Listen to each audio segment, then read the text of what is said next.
49ers faithful, it all comes down to this. Let's get it.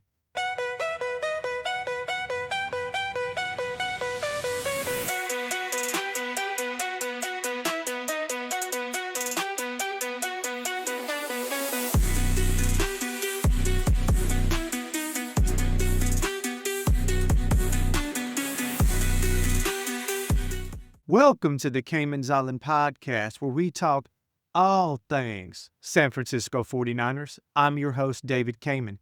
And in today's show, faithful, we'll be previewing the biggest game of the San Francisco 49ers NFL season, which is a primetime matchup Saturday night, 8 o'clock Eastern, against the division rival Seattle Seahawks in a winners-take-all contest.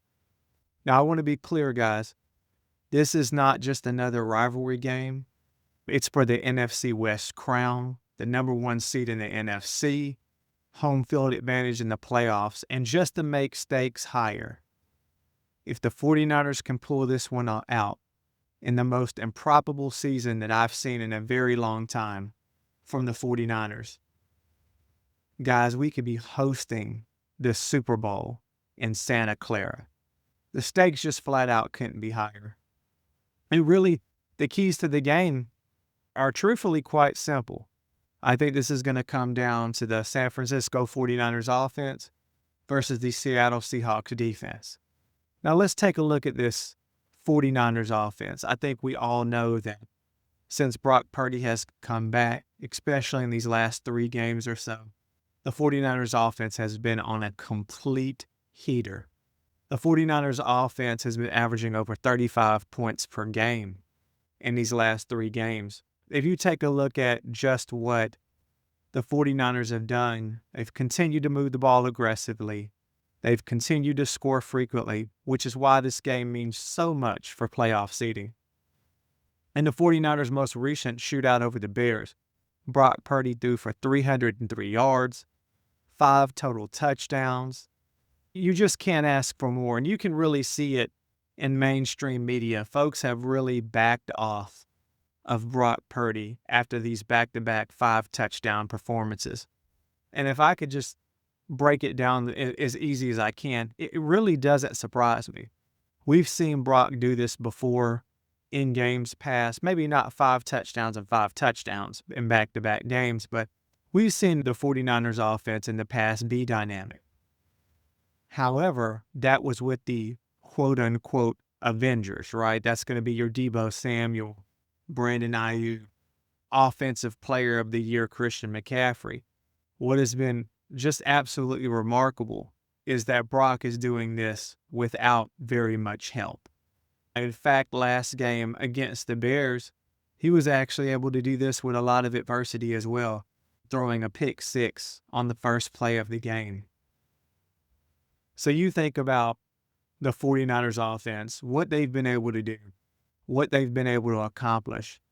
I know there's been a lot of concern about Trent Williams not being able to play in this game, but I feel as though what I've seen, how can you doubt these guys anymore? I don't care if Trent suits up now. I want to be clear. Trent Williams is a first ballot Hall of Fame left tackle. One of the best in the game, probably still one of the fastest in the game. And he may not play, and that's going to be a big deal. Austin Pleasance did an absolutely outstanding job. Could not ask for more of that guy.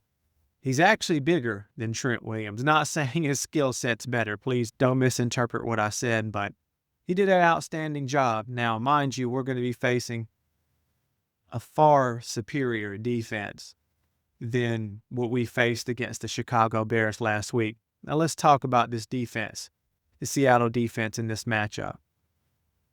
The Seattle's defense is one of the best in the league this season, ranking second in scoring defense and allowing opposing offenses to score on just 29% of drives. That's one of the lowest rates in the league. In opponent passer rating, Seattle's also top 5. Averaging around 76.4 passer rating, meaning they don't give up big plays through the air. They're also very strong against the run, faithful, holding teams to around 3.6 yards per carry. Like I said before, the matchup is very clear. It's the 49ers offense versus the Seattle defense. I know people are going to beat up the 49ers defense, and I understand the lack of pressure and the lack of sacks are an absolute problem. Okay. But it's very clear that the Chicago Bears posed much more difficulty against the 49ers than I feel Seattle will. Seattle, really all you have to worry about is Jackson Smith and Jigba from a passing perspective. I do both running backs, Kenneth Walker III, Zach Charbonnet. I do those running backs. I'm going to be truthful with you. I think Christian McCaffrey is better than both of those guys. So it's going to be, can the 49ers offense limit mistakes, not have any turnovers, continuing to be effective and balanced on offense versus this stalwart defense. Guys, this defense of the Seattle Seahawks is not a pushover. Seattle has been one of the most stingiest units, especially limiting points and controlling the run. And that's going to be a test for the 49ers' balanced attack. But I really believe in this game that Christian McCaffrey is going to be the X factor. If we can just stay ahead of the chains, not turn the ball over, not have any costly negative plays. In fact, I would go so far as to say Seattle's allowing 3.6 yards per carry. I'll take 3.6 yards per carry. As long as we can stay ahead of the chains, a punt is not going to be the end of the world in this contest. And I know what you guys might be thinking. Punting, the Niners don't do that very often. Guys, this one's going to be a slugfest. If I were making a prediction right now, which I'll go ahead and give it to you, I have the Niners winning this game 20-17 in a dogfight, an absolute back and forth contest. Now you might be thinking, Seattle only scoring 17 points, the Niners only scoring 20 points. From what I understand, guys, it's going to be raining. It's going to be wet in Santa Clara. The field conditions aren't going to be the greatest. And those type of field conditions just flat out limit offenses.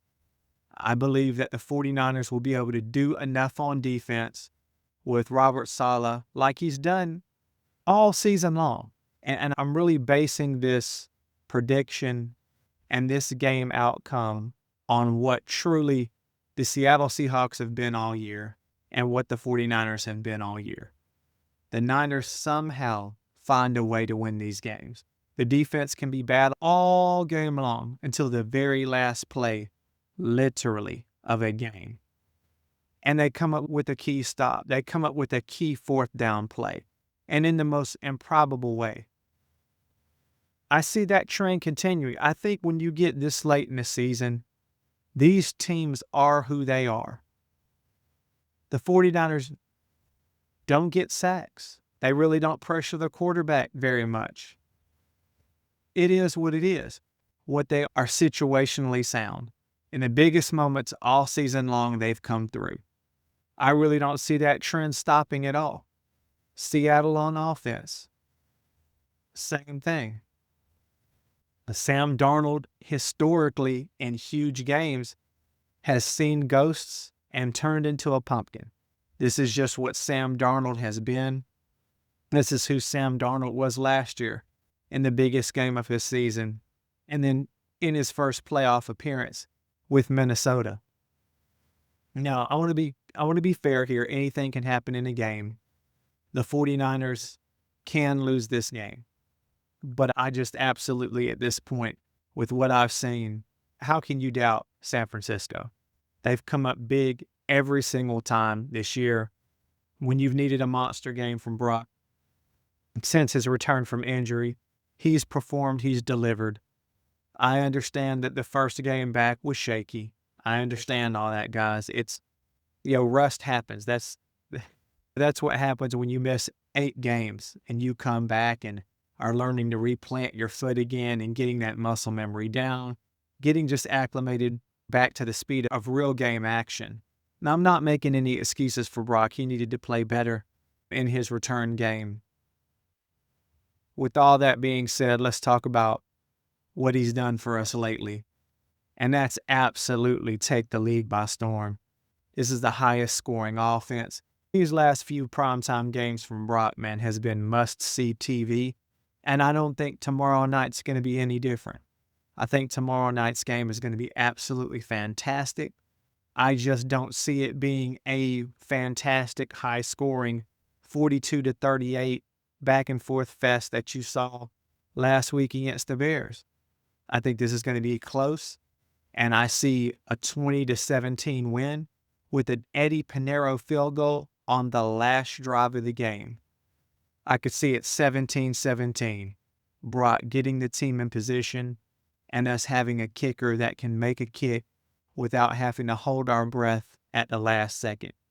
I have the 49ers winning the NFC West title, winning home field advantage throughout the entire playoffs to include the Super Bowl.